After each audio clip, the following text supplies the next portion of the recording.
Welcome back. Joining us in studio right now, we have Blaine with the crew of Rio. Yeah. And you, sir, you have the sash, you have the crown. I'm all outfitted, ready for it. I love it. What's your official title? I'm the King Dom Pedro the 18th for the crew of Rio. What's that like for you to be crowned king for the crew?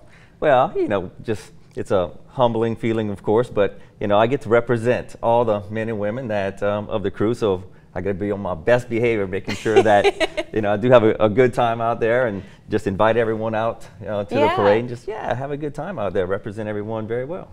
As a reigning royalty, what are some of your duties during that kind of crowning process? So, like, once you're crowned, what happens next? Well, right after that, we pick our royalty court, and we're much different from everyone else in that people volunteer for the royalty court. You know, the king and queen are handpicked.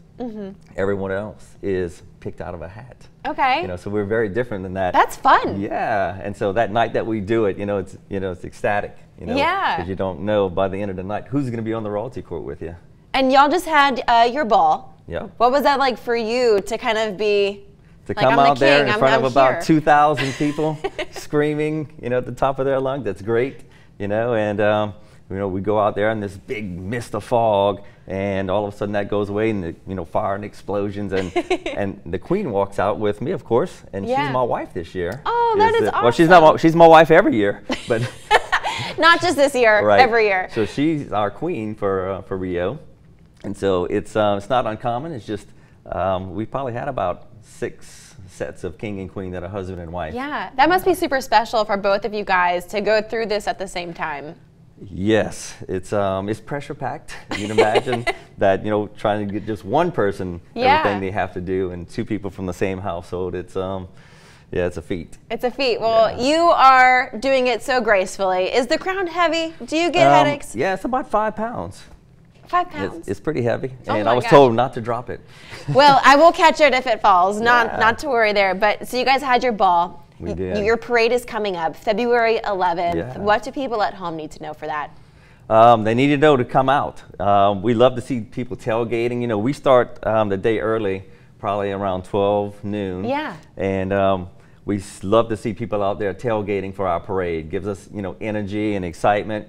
We start that whole process 12 noon till about 5 o'clock when we finally get to the floats. Wow. And have another party out there, right, getting ready. And we start rolling. We roll from what's known as Pontiac Point, right? Surrey and Simcoe, across the thruway, through downtown, south on Johnston, all the way to Cajun Field. And of course, that process takes about 3 hours. Yeah, that's a long time for y'all. We're going to have about 50 tons of throws this year. As well as about 3,000 of our maracas. Yeah, we made those on the show too. Well, Blaine, thank you so much. We're out of time for coming on to share about kind of behind the scenes for royalty. I'm so excited for you. Congratulations on that. Thank you very much, and come see our 700 exciting riders this year. And we have probably just around 1,000 people in our parade. It's going to be a fun time. February 11th, mark your calendars. We'll be right back after Come out and see us.